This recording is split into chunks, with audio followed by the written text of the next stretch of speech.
Hello and welcome to Texas A&M's 2022 Offensive Football Scheme Review. I'm your guide on this journey, SEC StatCat, Clark Brooks. So in this video, we're going to try and sum up Jimbo Fisher's offense in 3 words, see some of the later year tweaks with Connor Wegman behind center, examine the first down offense, the third down offense, as well as drawing up this offense's core run and pass staples.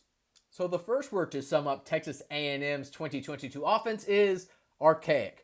Look, this has just been a trend for the last half decade or so within Jimbo Fisher's scheme. Not that his plays are necessarily ineffective, it's just they're very outdated. We've seen them all before, and there's not a lot of guises to try and accentuate the down-to-down result. So this past season, one of the lowest at-snap motion rates, bottom 5 in drop-back play actions, but over the last 4 years, the Aggies have finished in the back half of the SEC in RPO rate, motion rate, and drop-back play action rate. So with a young quarterback, some of that stuff was a little bit inflated towards the end of the season. So it remains to be seen if that was just a mirage or if Bobby Petrino can influence Jimbo Fisher to feature that stuff more moving forward. Our next word is agitated. Our eyes told us this much this past season. Loads of pressures allowed, loads of broken plays. All in all, Texas A&M's logged havoc rate allowed was the worst clip I have ever logged in standard time since StatCat has been founded. So basically, that has translated to them also having the worst pressure rate allowed by our records, just because how havoc rate is often influenced by pressure. So havocs are basically any time the defense has a great stat against the offense, a disrupting stat. So these are tackles for a loss, contact behind the line of scrimmage, deflections, interceptions, forced fumbles, sacks, all that type of stuff that can really disrupt or influence a bad play from the offense is a form of havoc. So this offense allowed plenty of it. So moving forward, that has led to a bottom 5 negative play rate. It wasn't just this year. Also, last season, the Aggies finished in the bottom 5. And of course, with allowing plenty of contact behind the line of scrimmage, you can surmise that their rush yards before contact clip fell into the SEC's bottom 5 as well. So fairly agitated to say the least. And our final word is impotent. You know, that seems a little harsh, but what do you want me to say when only Kentucky and Vanderbilt have logged less explosive pass patterns over the last 3 years than the Aggies? What do you want me to say when the Aggies' standard time overall success rate finished in the SEC's bottom 3 this past season? What do you want me to say when their explosive pass rate has finished in the bottom 4 2 of the last 3 seasons? What do you want me to say when their deep pass rate has finished below the SEC average each of the last 4 seasons? This is an offense that really needs some potency through the air. This is an offense that really hasn't scared anybody passing through the air with dink and dunk, rigid pass patterns underneath. So, yes, the down-to-down consistency has sucked, but this offense has remained averse trying to stretch the field. We already mentioned how they were not really wanting to lean into drop-back play action. Well, that has bled over into their propensity to pass deep downfield. Even though Jimbo Fisher's scheme has not been the most quarterback-friendly thing the last several seasons, it was interesting to see that during the Wegman starts, he started to cave and featured more things that could help out his young quarterback. Starting with play-action bootlegs. So bootlegs, getting your quarterback outside the pocket, trying to streamline your passing lane, that could usually be obstructed by offensive linemen, really helping your vision and giving you a high-low outside of the numbers or a quick hot route in front of your face. So, of the 35 play-action bootleg patterns featured within this offense this past season, 16 were repped in the Wegman starts. And looking at just true drop-back play action in general on early downs, only about 10% of this offense's passes, the games before the Wegman starts featured drop-back play action, that shot up to an amazing 28% with him. So even though efficiency kind of stumbled a little bit, it did help him find his footing and get easy gains. Then that also led into featuring a little bit more in-breaking patterns towards the middle of the field that didn't have a lot of air distance. Now, levels was this offense's most featured pass pattern, but during the Wegman games, we saw more slants, we saw more floods, we saw more pivot dag combos, in addition to one-on-one deep shots downfield. So even though it was still a rinky-dinky approach, just really minimizing that air distance to the throw by putting those routes towards the middle of the field was fairly noticeable, as things like levels and smashes, things that had a little bit more distance to throw, were generally faded.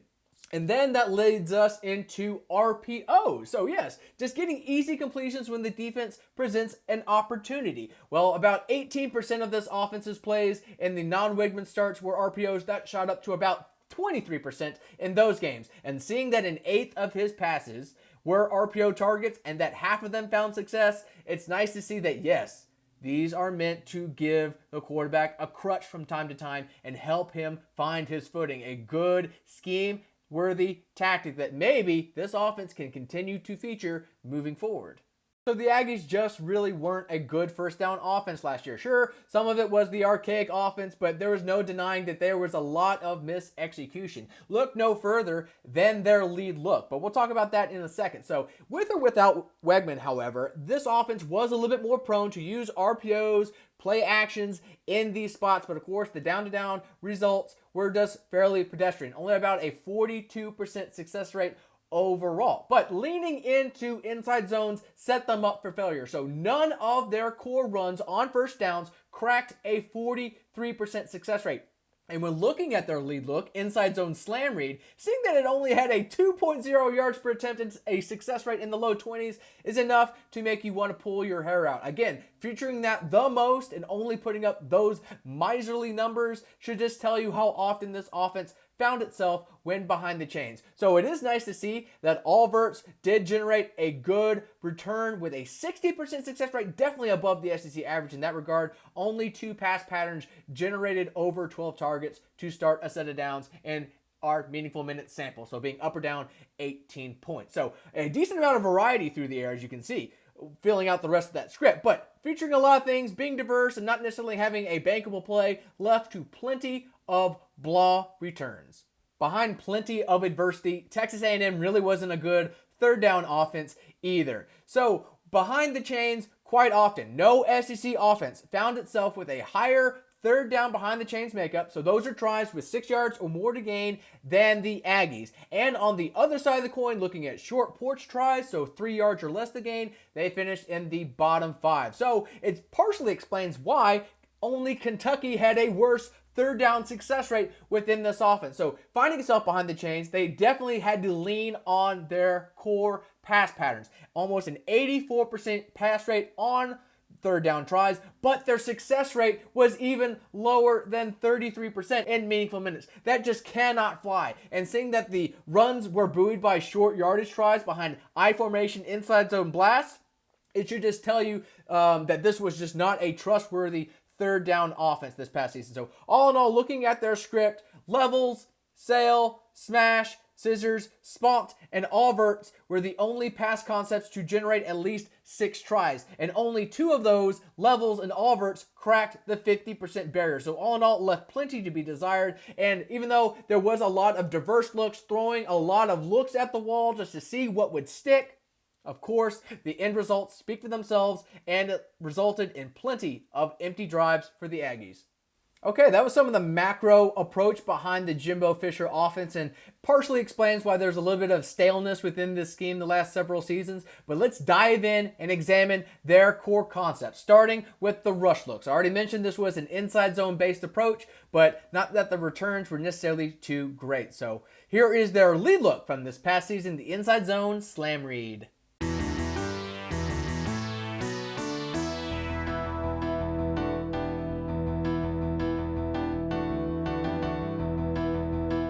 Like plenty of offenses, the inside zone slam read was the foundational look for Texas A&M's 2022 attack. So this is a rep with a Ohio slice, vertical out route RPO, and a solo slant towards the backside. It's a very common RPO within this offense and across the SEC to do dual RPOs on either side of the formation and provide wins against single high. So this is going to be an instance of a 2nd and 4, and we're going to find a good cutback alley since we're able to wash down inside. So this is somewhat of a hard ask. It looks like it's a 4-eye technique, and our tight end is going to be responsible for scooping that person inside. This edge coming in hot is our read defender, and since he comes in hot, it's an easy decision to hand it off. Again, this is a read option. But in our meaningful minute sample, 35 of these inside zone slam reads were off of RPOs, but the success rate basically remained flat. So on our blocking assignments, you'll see everyone's in a coordinated action. We're stepping with our play side foot first, trying to reach and seal and potentially work up to the second level. So how our blocking assignments work out on this play, like this, and we have a combo inside, working up the second level. Tackle's responsible for getting up right away to him, and like I already mentioned earlier, tight end has to scoop that defensive lineman there. But you'll see on the front side, we don't necessarily get a clean engagement with this linebacker. With that outward stunt, we almost have a 2-for-1 here, and that allows him to sneak into our original run lane. So our back has to divert his path. You see, it's more of a lateral path than a north-south path like you would see on duo.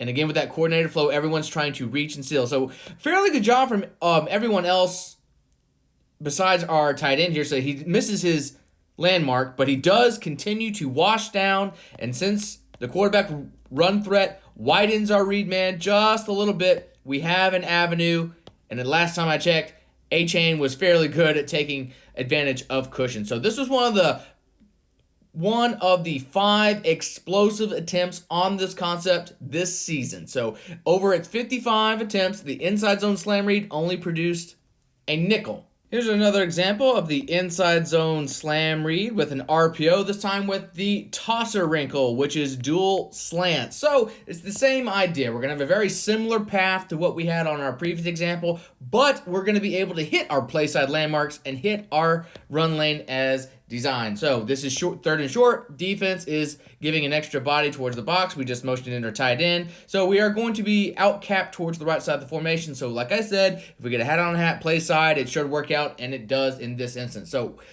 last year, a lot of short yardage tries padded this concept's overall success rate. Again, on first down, only a 2 yards per attempt and a 21.4% success rate. So to get to that 40% overall, the later down tries definitely had to do their part to bring about some consistency. So you'll see on the front side, like our last example, left tackle, left guard, combo on the inside up to that linebacker, boom, boom. But again, fantastic recognition from our center. Because of the down and distance, you see that Auburn is going to bring their backer, trying to plug. We're able to get around that interior and then secure that linebacker as he steps up. And then, of course, our right guard finishes the deal, preventing our interior from making a play. So with everybody getting to their landmarks, basically kicking out there and a reach, we get our hole right there, basically in the A gap. I believe that's how it plays out. But yeah, backside A gap. So there you go. One of the rare explosive carries, helped out by reaching our landmarks and from Auburn being a little got from an aggressive tactic.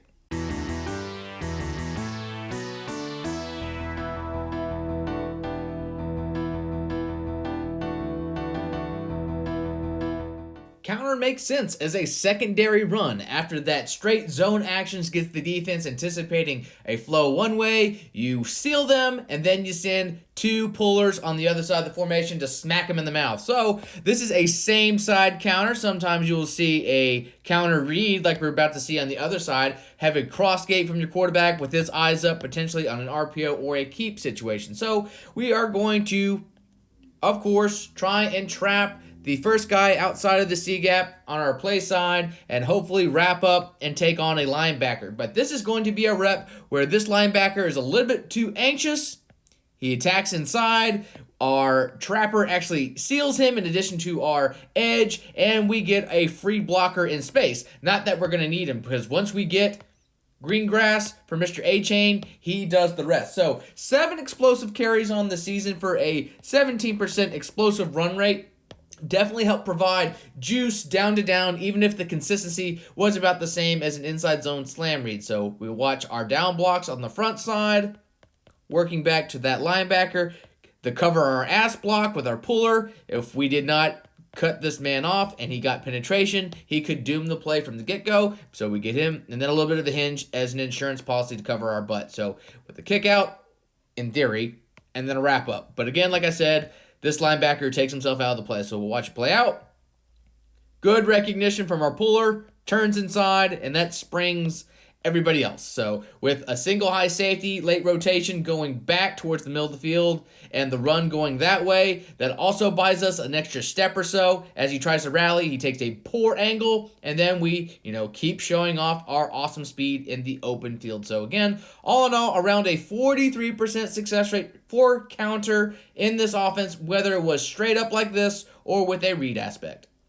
Bubble tags were the most common on counter RPOs, so this is an example of that. So we're going to have a read aspect in addition to our backside guard trapper, tight end, wrapper, lead blocker action. So this is a pretty interesting wrinkle within this offense. You usually see the tight end puller, or sometimes when he's inside as a fullback, clearly be off the ball. But usually from like these nub or even over formations, you can see tackle counters. Of course, they're both on the ball, but I just find it really interesting that we're still asking this tight end to pull. On the front side, we're snaking up inside, back to that backer. Wash down inside. Again, the cover our ass block with our puller covered, and a little bit of a hinge from our right tackle. Hopefully, trying to set up our backside guard trapper and this guy lead blocking. It's a little bit of an awkward path, but it's going to be a fantastic job to where we hit our landmarks on the front side. So you can argue pre-snap, two deep shell from the defense, 3 versus 2 with a lot of space. Why not target this bubble screen? But still, on the front side, we have enough numbers to make a difference here. So once this safety is kind of enticed by this bubble, and since this guy stays in his, let's just say, gap, easy decision to hand it off and make the defense make a play in space. So once our landmarks read home, again, look at 75. Fantastic job from our left guard. Root out and completely get that edge out of the way. So the edge is on basically the outside CD gap, and we push him back almost to the B gap. So really good job. And then Max Wright, again, on the atypical path, he's able to find his landmark, pulls that other remaining linebacker out of the way, and boom, we get green grass and we maximize it. So again, all in all, this was a little bit more potent than the inside zone slam read, but consistency was still up in the air due to iffy blocking.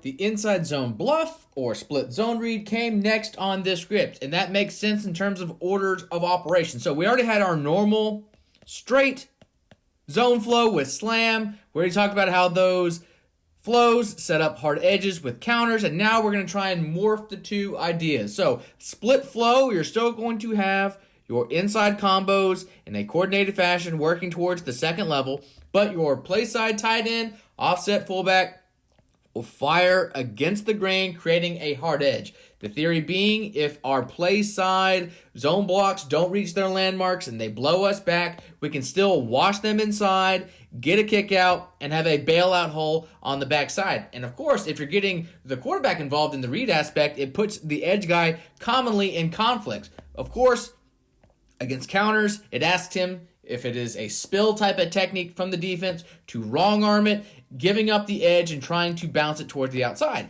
And of course, if he stays towards the outside, he'll then be kicked out. So with this type of block, it makes sure that he has to keep that edge integrity, or else the quarterback could keep it. But this is going to be an instance of using shoot motion, escort motion to set up an RPO. For what it's worth, 6 of the last 8 reps on this concept used a form of H-shoot motion. So we're going to get a little flat slant combo towards the top of the screen. You'll see our quarterback's eyes are more concerned with that route than a true keep. Of course, this is Connor Wegman. He's not necessarily the most athletic quarterback in the open field, but we'll watch it play out. This is going to be a really good job of our back recognizing a collapsing safety, and a good job from our X receiver on his crack path. But all in all, again, we're just getting combos, hoping to get our landmark, open our play side B gap hole. But you'll see how the safety comes down to collapse to fill, back recognizes it, we get to bounce, and then once we get our crack, we force this corner to make a play. And last time I checked, corners are less sound tacklers on average than any other defensive position. So yes, that our left tackle does not necessarily do a great job securing this edge, and this defender has an opportunity to make the play, but we still, with this step, are in a fairly decent position with our play side reaches while our guy is cracking towards that safety. It doesn't exactly work out that way, again, as we see. Good form of yak from Daniels to get this explosive, but all in all, yeah, it was definitely more of a change-up look within this offense, either with or without motion. Like the slam read, a single-digit explosive run rate, and this LSU game was its most featured on the season.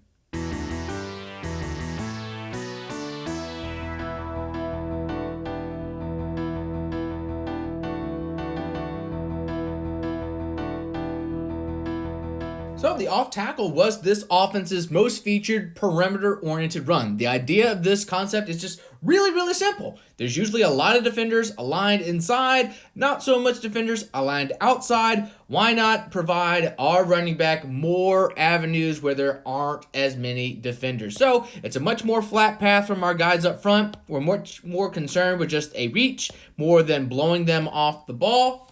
As long as we can be a barrier between the defender and our ball carrier, our job will be done. So we're having a little bit of pre-snap motion, and you can see the defense is actually rotating down weak, which is what you'd like to see when running this run away. It puts more pressure on the safety to be a run filler and be a playmaker. But you'll see right away there is miscommunication on who to block on our front side, and it's just going to be a fantastic effort from our running back. So again, coordinated flow, a much more flat path than our inside zones that are trying to climb to the next level, flat down the line. So you'll see here our right tackle, right guard, they immediately have a little bit of divergence. He steps with the wrong foot, he steps with the play side foot. There's a gap. And from that point on, this is all just trying to make it work. So good recognition from our tackle after about a chop step that his guy is actually not following with that flow. He's on an island, and his shoulders are what?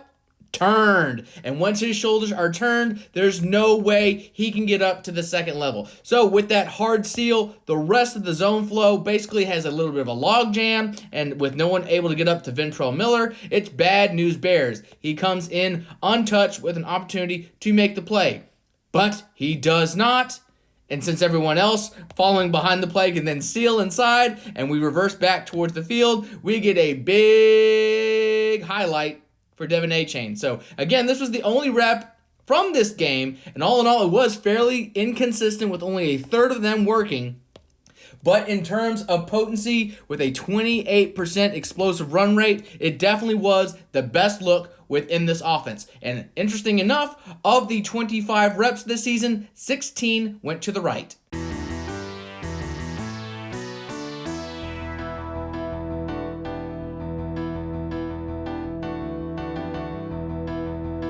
So the inside zone blast has been a somewhat consistent look within this offense the last few seasons, but in 2022, it was definitely seen in short yardage situations on third downs. All in all, only one other concept saw more tries in our meaningful minute sample on the money down than the I formation inside zone blast. So that's basically all it is. It's an inside zone play with just a lead blocker giving you an extra hat towards the play side. So we have a little bit of pre-snap motion to get the defense rotated down away from the direction of where our run is going. Again, generally a good thing for the offense. And once we get our landmarks, comboing up to the second level, a little kick out, and springing that fullback free, it puts more pressure on this safety to fill correctly. Of course, there's a lot of space towards the top of the screen.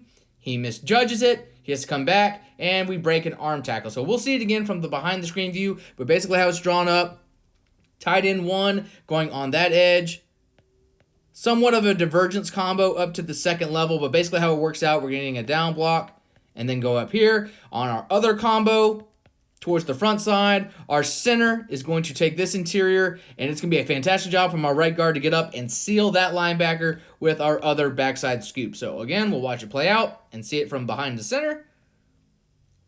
Just watch how he's able to put his right shoulder into the body here, completely walling him off from the play. Again, we're getting a up to the second level and a wash down, a divergence, for our lead blocker to kick out on our play side zone flow. So again, thanks to the short degree of difficulty, it was the only run concept to see at least 9 reps in our meaningful minute sample and beat a 50% success rate for this offense.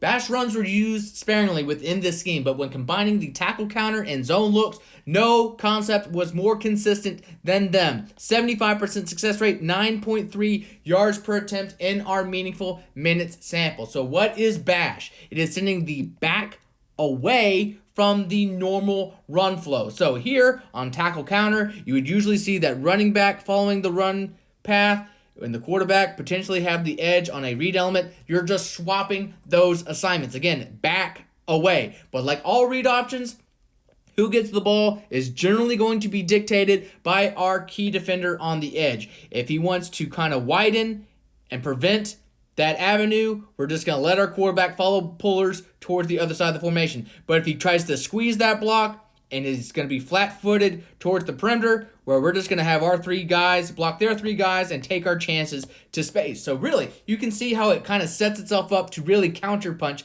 the defense. So this is a tackle counter action from a nub set. We're going to have our tight end arc on the second level. We're going to have a double team, bend back to that linebacker front side, cover our butt block with our center against that interior, backside guard trapper, backside tackle wrapper. But again, you're going to see how our edge is going to dictate things, kind of collapse a little bit, be caught flat-footed, and we're just going to give it to our speedy running back attacking grass. So again, very consistent, very potent, very nice wrinkle within this offense. And moving forward, you would like to think, based on this success, it might be featured more in 2023.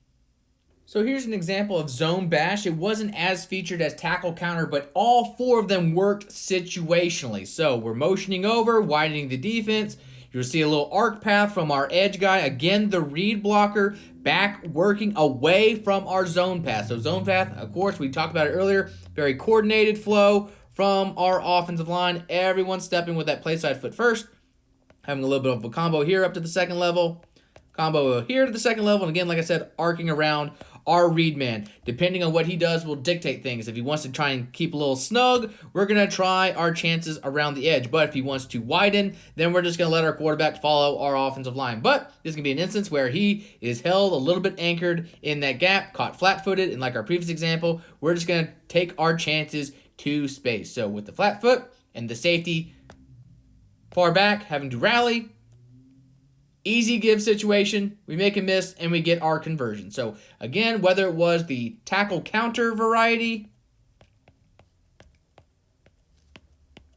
or this zone variety, bash runs were very, very consistent and the most successful look within this offense. Now it's time to take to the skies and examine their core pass patterns. So keep in mind, we're only going to focus on a select list of looks. So while we were able to touch on a lot of their core runs, since they featured a lot of passes and I don't want to keep you here all day, we're only going to be focusing on ones that either generated 20 targets in our meaningful minute sample or cracked the 50% success rate barrier. So let's get started with their lead pass levels.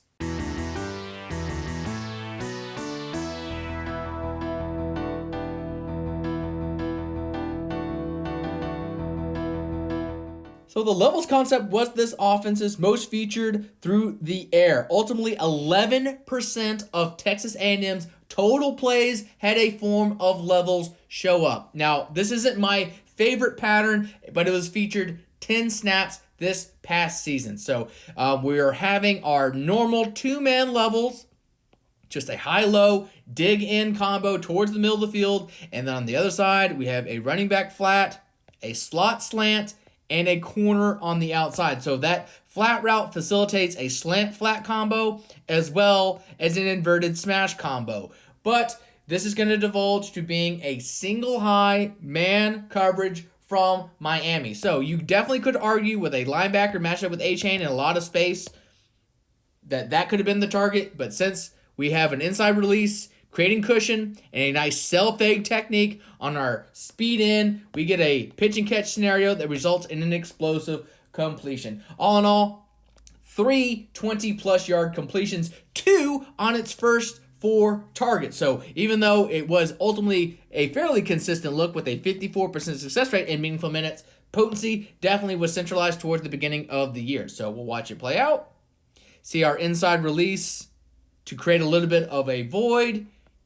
You can see linebacker will be pulled out of position by that flat route, but I just don't like how a slant from the other side of the formation can potentially thwart this play just because of poor spacing designs. Of course, with a middle slant and a double high-low, you can have a lot of congestion in a hurry. You can have unintended consequences with a guy covering a slant, breaking towards the middle of the field, and just screwing that read up. But still, even though it's not my favorite thing, Jimbo will continue to feature it. I have seen this consistently over the last 4 seasons from this offense. So again, inside release, sell fade to get the corner on the outside. Once he's on the outside and we break back in, boom, it's gravy. We hit him in stride. And look again. Look. This is our slant from the other side of the formation. Look at that trajectory. About to collide with that dig. I just don't like it. But still, with the defense kind of over-rotated and us going the other way, it helps our yak opportunity. And ultimately, again, this was a really consistent look regardless of what pattern featured the levels 2-man or 3-man high-low towards the middle of the field. Here's another example of the levels concept with the wheelie switch coming out of the backfield off of jet sweep play action. So you'll see this jet sweep play action pull this defender from one side of the coverage to another and give us a little bit room to operate on the top of the screen. So it's still going to be a 3 versus 2 matchup, but we're going to be able to find cushion underneath. We're almost late, but it's going to be a good job from our Z receiver to recognize what's going on, throttle down, and still have room to make damage after the catch as opposed to keep going and take himself into the coverage. So with that play fake, like I mentioned, pulling this defender towards the other side, it's still going to be 3 versus 2. I'm not sure if this is going to be a bracket situation or a man match. I'm not sure what Alabama had called here, but it looks like both of these guys are going to be locked on our number 2, just like we're going to have a little bit of a bracket on the backside for our tight end. But fairly good job passing everything off on the other side of the formation. Again, with this guy coming across in jet motion, it looks like this guy was tied to the hip, but he recognizes right away with the running back coming out of the backfield, he will then divert and take him up the path, with this guy then coming to take our flat threat.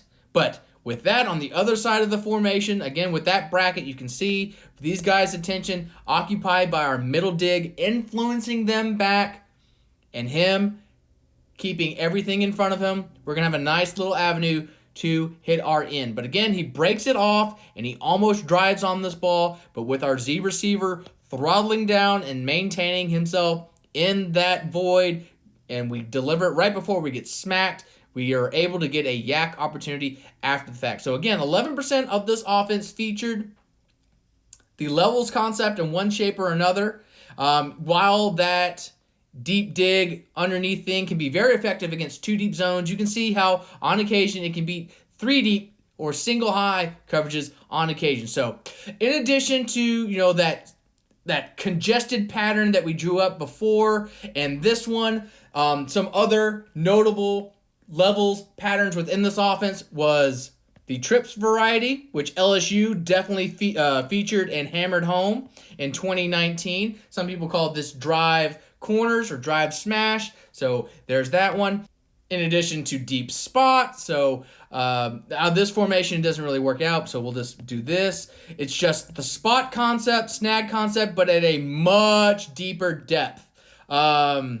Sometimes you'll see that behind the chains, but again, levels concept featured in a lot of ways for this offense, and it definitely helped with a 54% success rate. Levels were also featured in the RPO game, so 15 RPO snaps, 7 outright targets, 4 of which found success. 1 went for 20 yards, and we're about to see it. So we can see pre-snap, even though it's going to be, a 6-for-7 relationship here in the box, you can just see how the defense is tilted away from our unbalanced set. We have 1, 2, 3, 4-man service, 5-man service really, towards the field, but of course they are anticipating an inside zone read away. So with that, our read defender is going to be compromised. Unless he gains depth, there's going to be no one in the middle of the field since our safety is playing outside and he comes up to run fill. So again, it's a lot of pre-snap recognition, but our post-snap read still tells us where to go with the ball. With him coming down hot, again, safety coming out, nickelback concerned with that fellow. Just a lot of green grass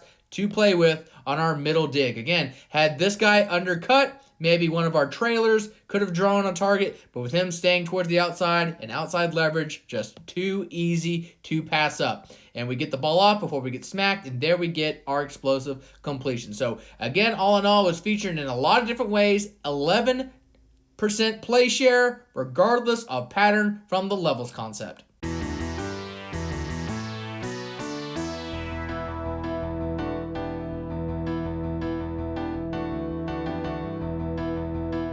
Play action bootlegs were next on the script, and there were two main families within that, bootlegs and waggles. So bootlegs is just basically where you're having your tight end aligned towards the strength. You'll usually see him stay in to block or leak out towards the flat to give a little bit of a hot route or facilitate a high-low. So there could be a lot of variety from what you do on the top of the screen. Again, this is all in all a weak side flood pattern with a cross, a little flat, and then you're just trying to create another different high-low to outnumber the defense on that side of the formation. So this is the original run-pass option. If they are completely covered, you might as well just keep running towards space like we do on this play. So this is going to be cover one rat or robber from Alabama. You got a middle-of-the-field guy trying to take away crossing routes and another guy playing deep with everyone else in man coverage. So with the wheelie switch, running everyone off, middle of the field safety, capping it,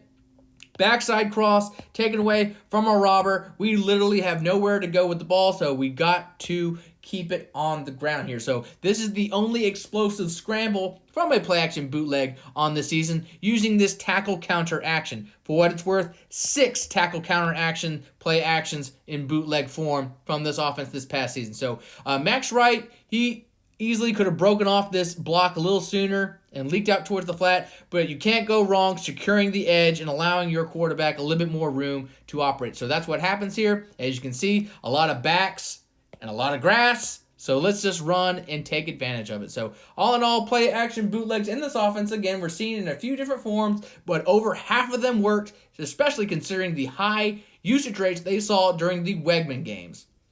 Here's another example of a play-action boot wheelie, but this time off of conventional zone action. No one pulling, everyone just blocking the same way. So, again, these boot wheelies were seen on 5 different snaps, the second most featured form of bootleg in this offense. So, it's going to be another example against a single high coverage, but this time it's going to be cover 3, 3 deep defenders, 4 underneath, but we're going to hit our little flat route since our wheel, post, combo gets the attention of the defense deep, and it forces them to gain depth. So, again, this is a weak side flood. We're just trying to overload a side of the defensive coverage, sending routes to one spot. So, the idea, we're trying to make these guys wrong at the top of the screen with the wheel post, but since they have 2 deep defenders versus 2 deep routes, they basically cap it. But the thing is, since this guy keeps gaining depth, like I said, our hot route is able to come open in our line of sight, so we can just square up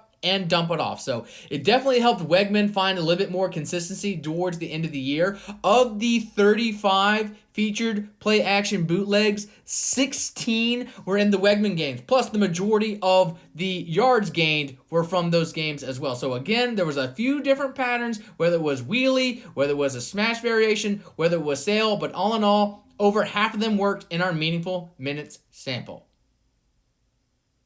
Waggles were out featured from bootlegs 27 to 13, but they still showed up on occasion within this offense to round out this attack. So unlike bootlegs where your tight end's on the front side, stealing the edge and then running a flat, here you're faking that split flow type of action, going against the run flow and just running a flat towards the other side of the field with your cross and other type of combo on the outside. So in addition to this bootleg action, wheelie switches were also fairly common on Waggles as well, as we're about to see. So this looks like it's going to be cover 4 from Auburn, 3 underneath defenders, but our play action is going to entice our guys out of the way, and a waggle is going to do what a waggle does best. So coming across the formation underneath all that mess, he can definitely become a little bit more camouflaged than if he was just operating from the play side and then working towards the flat. So in addition to that, getting lost in the mess, it can really help him come open, and if he's going to be in our line of sight with a lot of grass, he often generates a decent amount of targets regardless of the scheme. So we can see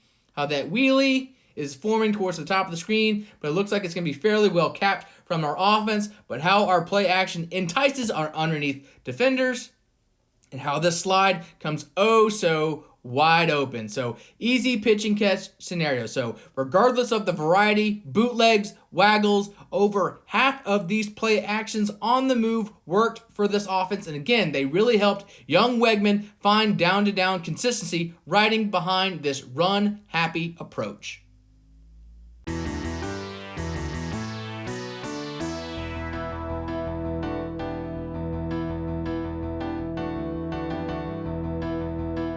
Okay, all verts. Very simple idea. We're sending multiple guys deep, trying to overload the back end of coverages. So it was often paired with underneath routes, whether it was this under with an in or sometimes a shallow. But either way, it was a fairly consistent look for this offense. 45% success rate. Considering the degree of difficulty on this pass pattern, that is remarkable. Definitely above the SEC average, and one of the better results within this offense in terms of yards per attempt basis. But this is going to be an example against cover 6 from Sam Houston State. So with our ZN on the bottom of the screen and everyone else running our all vert pattern, again, we're just trying to overload the defensive coverage. So this is going to be the top of the screen where the cover 2 technique is going to take place, and down here is going to be where the cover 4 technique takes place. So it's nice to see that the defense plays this wrong,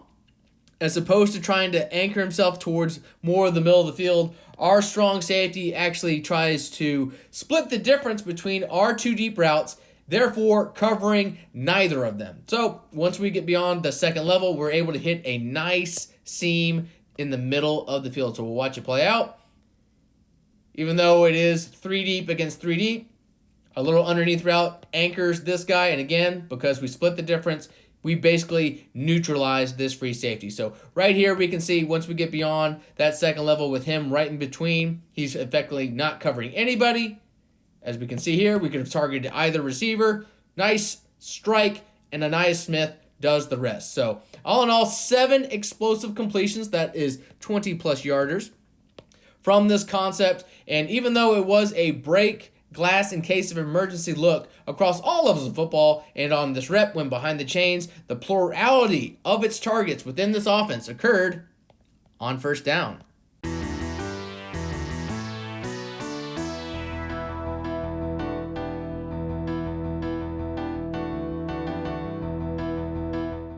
So this pattern is seen by plenty of offenses. It's pairing the levels concept with the inverted smash corners.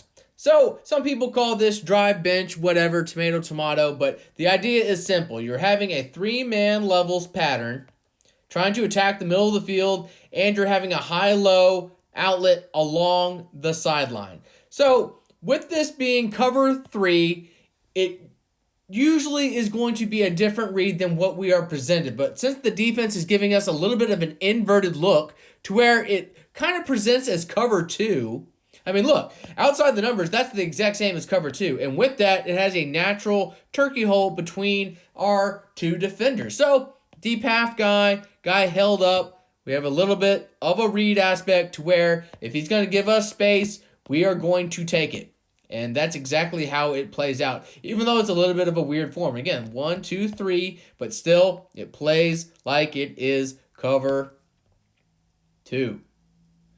So, outside of being paired with the levels concept, so this was like 20 snaps with this particular pairing right here, you also had just true drives in addition to cross. So if we were to reposition our guy on this side of the formation, we had our weak side flood action going, it would look something like that. So very nice compliment. Again, it sometimes helps with leverage opportunities against zone coverages, swapping the routes around. On a normal smash pattern, it'd be an inside corner and an outside hitch. But with your swapping the routes around, again, you can find yourself with a little bit more advantageous targets between zone holes.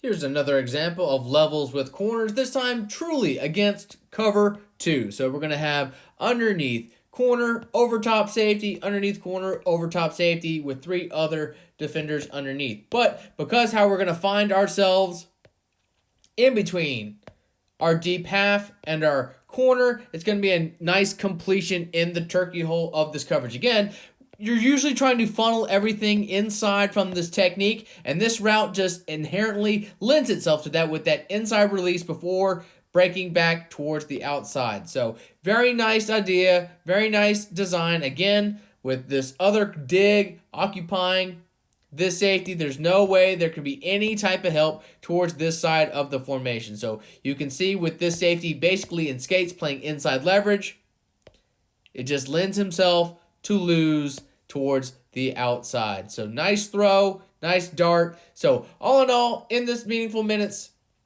sample here from this offense, levels concept and the smash variations had a 48% success rate. So even though it wasn't necessarily above that 50% and it only had a 5.5 yards per attempt, it definitely was one of the more consistent looks within this offense overall.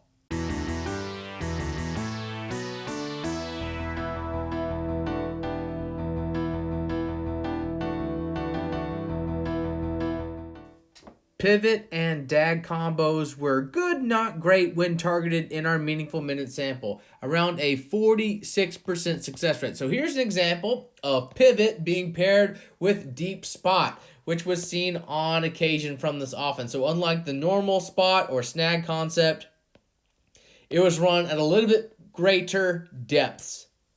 But okay, we're here to talk about our pivot concept. So fairly good against 2 deep, when you can have that middle of the field become vulnerable to this deep dig. But you're going to see here, because of how our free safety is favoring this side of the formation, how this guy comes up in coverage being one of the 4 underneath guys in cover 3, and this man maintaining basically vertical integrity. Once we snap off our dig, there's going to be no one to basically stop our dig here. So it's not always a great cover 3 beater, but you can see it can definitely be effective from time to time. So the pivot concept, this little whip route back towards the outside, trying to either influence or beat man coverage, sometimes zones, as we can see here, holds this guy in place as we work back towards the outside.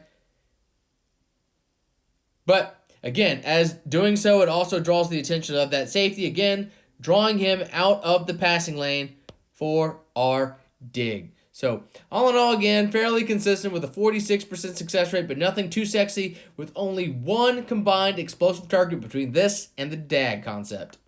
So the dag and pivot concepts saw plenty of tries when moved towards the middle of the formation here and run from the slot. So the only difference between the 2 concepts is the pivot concept has a multi-breaker and dag is more of a true out route. So moving it towards the middle of the field, it limits the distance of the throw. Sometimes it can maximize that manipulation aspect of this play, moving that underneath defender and getting inside leverage. Well, this is going to be an example, again, beating single high, but it's going to be against man this time. So Mississippi State, they're going to bring 2 spy looks, but they're not going to be in coverage, and that basically results one-on-one matchup, like I said, with that single high. So we'll watch it play out, but to see how our underneath out route pulls our linebacker out of our vision, and since we inherently start with an inside step, winning towards the inside comes a little bit more easy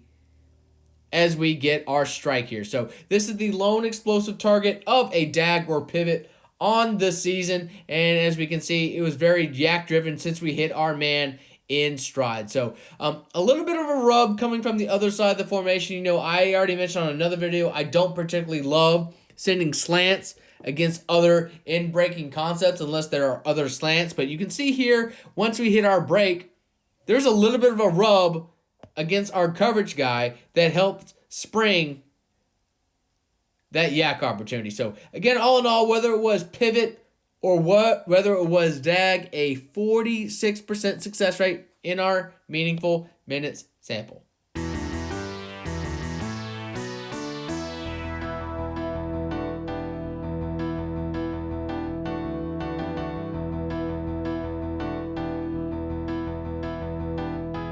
So these West Coast staples were fairly common within Texas A&M's passing game. So this is the triangle concept, very similar to the spot snag look. The only difference between the two is what we're doing with our middle receiver. On spot, you'll see a corner. Here, you're seeing him work a middle seam towards a dig. Much more of a middle high-low than an outside high-low with our flat route. But still, our reads rules are practically the same thing. So we have a little bit of a jet motion here. It widens the defense, but it doesn't necessarily affect them too much. So what we're going to see here is a single high form of man coverage. So he's actually going to be responsible for our middle dig slash seam. He's going to be matched up with our running back, and he is going to be on our Z receiver. So if it is single high, our rules tell us our read is going to be side to side. And our two horizontal routes are our spot and our flat route. So we're just saying which one has a better leverage opportunity. But since we see that this guy is going to match up with our running back and he has to go over and through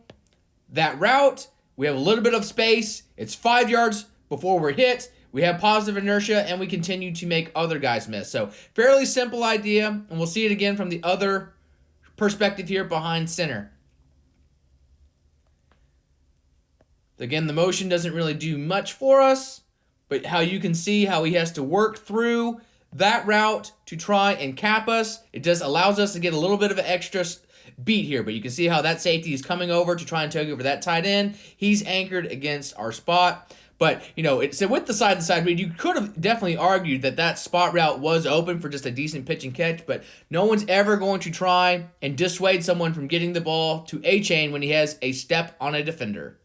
So here's an example of the spot concept being paired with snag. So snag is basically triangle without that underneath flat route to round out the three-man combo. So on the top of the screen, again, spot is an outside sit hook, middle corner, and the innermost guy running the flat route. So again, against single high like we're about to see here, you usually like to see a side-to-side read. Who has the best leverage opportunity? So a fairly common technique on snag, which is going to draw our target here and log an explosive completion, one of 3 explosive completions from this concept family. You will see a redirection on a little bit of a whip towards back towards the outside if the coverage man overplays it towards the middle of the field. It's a warm-up technique with a decent amount of offenses, just trying to get the blood flowing early in practices, and sometimes it has a real-life game application. So again, you can see how he plays over top, putting the ball back towards the outside shoulder where he can work to green grass and get an explosive yak completion. So all in all, again, regardless if it was spot, triangle, or snag targeted, half of them worked in our meaningful minutes sample.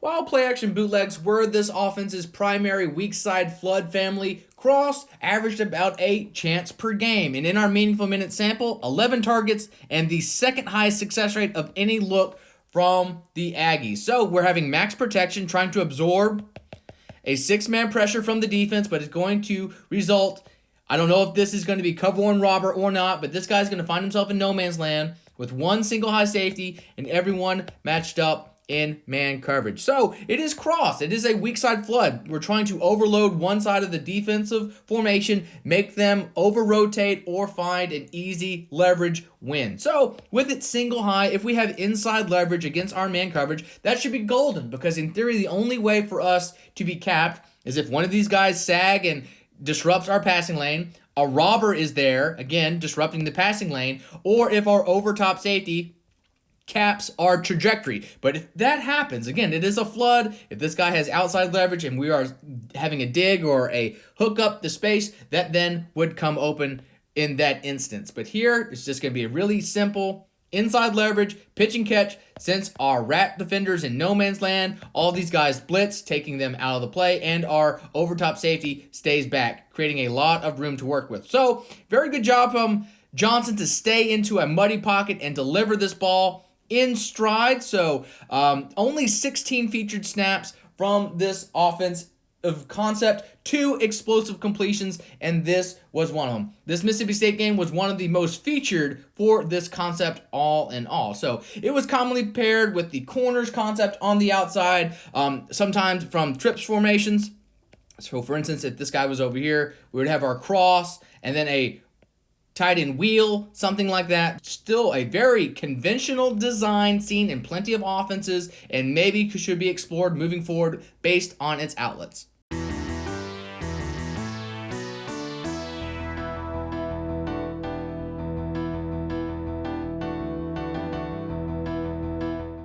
So even though this pickaxe rub slant fade wheel combo was only seen on 11 snaps this past season in our meaningful minutes sample, it drew 5 targets, and of those 5, 4 worked. We had 2 explosive completions against LSU that we're about to draw up. So with it being this type of relationship, it's fairly good against single high, trying to get a little bit of a rub either in or out. Very nice type of pairing to where that slant can sometimes pick that guy to create separation deep, or vice versa.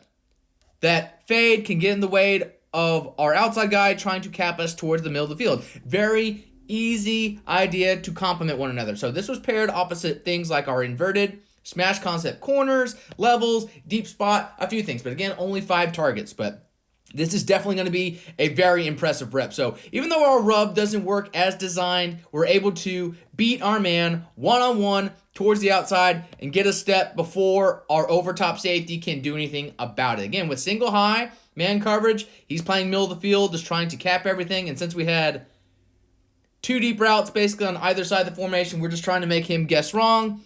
Our corner holds him just a beat, like I said, for where we can deliver a very impressive throw and a contested creation with one hand between 2 defenders in the end zone. So very nice rep all in all. So 80% success rate despite a very limited usage. Even though this offense wasn't necessarily vertical, maybe this shows up moving forward based on this success and how this rub can help generate a little extra space from time to time.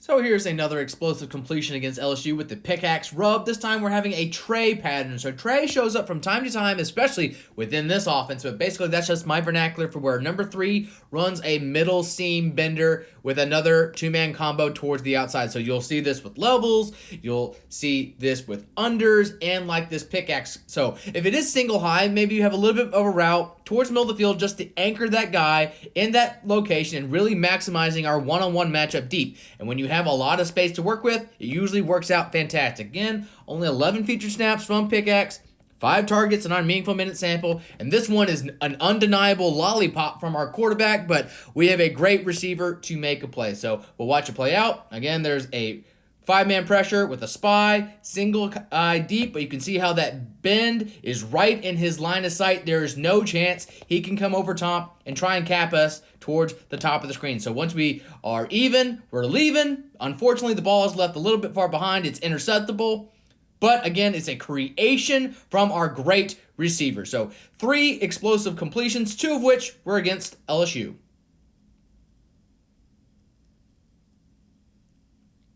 So there you have it. I hope you have a better idea how this Jimbo Fisher scheme operated and some of the areas of opportunity it has moving forward with Bobby Petrino coming to town. But of course, we find ourselves dead in the offseason. I still want to invite you to visit secstatcat.com where you can see every passer's pass chart in the conference. You can filter individual results with down, distance, certain opponents, certain concepts, all these types of advanced stats that you cannot find anywhere else. Again, that is secstatcat.com. Of course, I also want you to smash a follow on this YouTube channel as well as my Twitter page at SECStatCat and SEC_StatCat. But until next time, I am Clark Brooks reminding you to have a good one.